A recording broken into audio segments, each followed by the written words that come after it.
in my head. That's where the best stories come from. And it's called The Dragon That Lost Its Voice. Now, a dragon's voice is sometimes a bit scary. A dragon's voice, fire,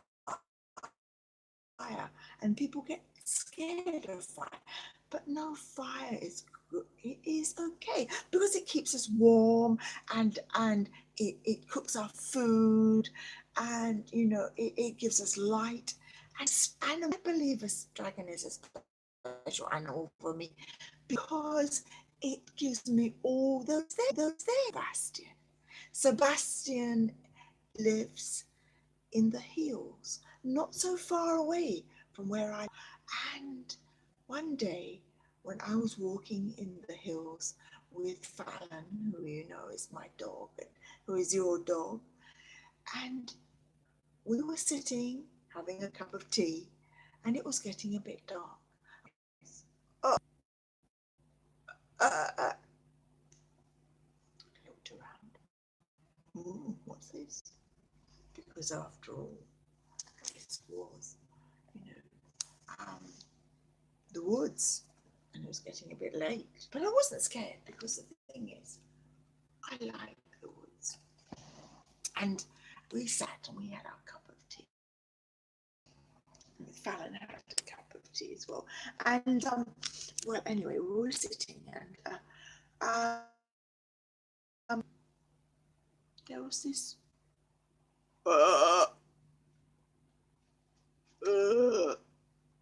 Eating too much, going burp. You know, I burp. Do you burp? Yeah, I burp. I like burping. I think it's good to burp, that you enjoyed what you ate. Anyway, going back to this, we were sitting, me and Fallon, and then it was getting a bit darker. But I like dark because the stars come out and they give you lots of light so you can see things. Well, and then we saw this sort of like little nose, and I thought, oh, okay, maybe it's a dog. And then it walked to us, and I told Fallon to be quiet, so we sat really, really quiet. And then the dragon came to us, and I thought, nah, it can't be a dragon.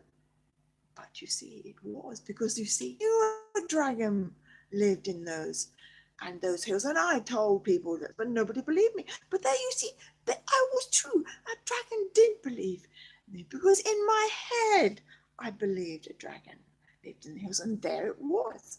It was sort of brown, and it had sort of a bit of scales on it, and it had these beautiful, beautiful wings, and you know, as if it opened its wings, and it was sort of like flapping them to say, like, hello, like this, you know, we say hello. And I think the dragon was saying hello with its wings. It was sort of going, you know, flapping like this, going up and down, up and hello, dragon. Hello, hello. You're called Sebastian, aren't you? Dragon went, oh, Sebastian, what's wrong? What's wrong? What's wrong? What's wrong? Oh,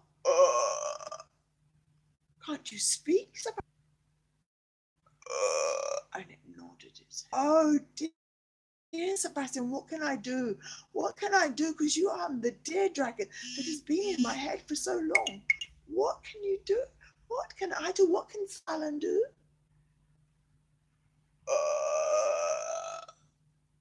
Will you look in my eyes, Sebastian, and maybe I can tell you. Talk to me through your eyes.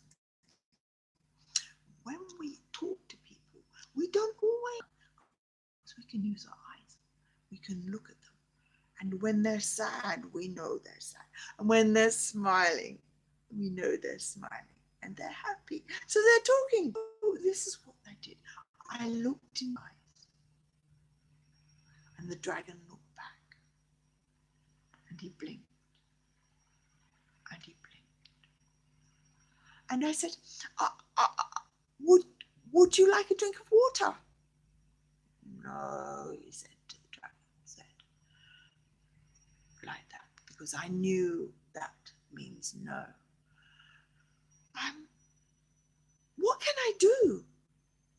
word? Is it a word? How did you lose your voice? Oh, Dragon, I'm so sorry. I want to help you, but you've got to tell me. You've got to tell me somehow. Can you write it in the sand with your feet? He went, nodding his head. Okay, so can you write it in the sand? Okay, look. See that piece of, and I pointed to a bit of ground, and I said, Alan, just go with the dragon, because I think the dragon needed some courage, and Fallon he's an old dog, but she's a wise dog. And I said, maybe, dragon, maybe if you talk to Fallon, my dog, and then Fallon can talk to me. Okay, things. And all sorts of shapes. And of course, I didn't understand what they meant because I only speak words. But Fallon went up to it and sniffed them. Like that.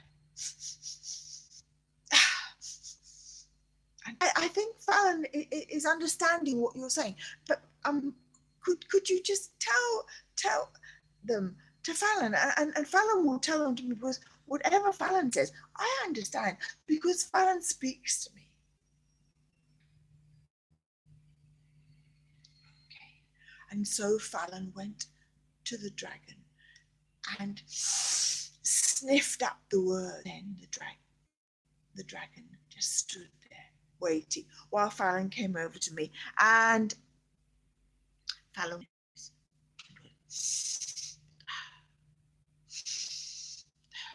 and I knew, because me and Fallon, my dog, we know what we're saying to each other. They're not words like the words that you've got, but you know that they're words. But the dragon has lost its voice because it's been crying for so long, and it's been crying and crying and crying, and it lost its voice. Oh, Fallon was on the ground where the dragon began to write all different signs and shapes.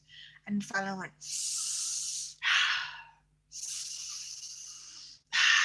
then Fallon came back to me and whispered in my ear, oh, dragon, I'm so sorry that you lost your girlfriend. I'm so sorry. I mean, please, can I make you happy? Can we be your friends? Can we be your friends? And the dragon nodded. And the dragon nodded. And if we were friends, will you get your fire back? And the dragon nodded. And he nodded. Friends. Can we be your friends? And so Sebastian the dragon, and me and Fallon and me, Grandma, became friends with Sebastian. And then I said to Sebastian, we will always be your friend. So you can get your fire back now, and you can talk to us. And with your fire, you can warm, and with your fire, you can make a fire so we can have tea, and as friends we can have tea together. And the dragon went and tried to it. Didn't work. Oh dear, I thought. And then it went, and he blew some fire. Oh, dragon, I am so pleased that you have got your. We will always be friends. So whenever you think of us, you'll be able to speak with your fire. Story I'm giving you today. Enjoy it and talk about it to your friends. And I will tell you another one very, very soon. Bye for now.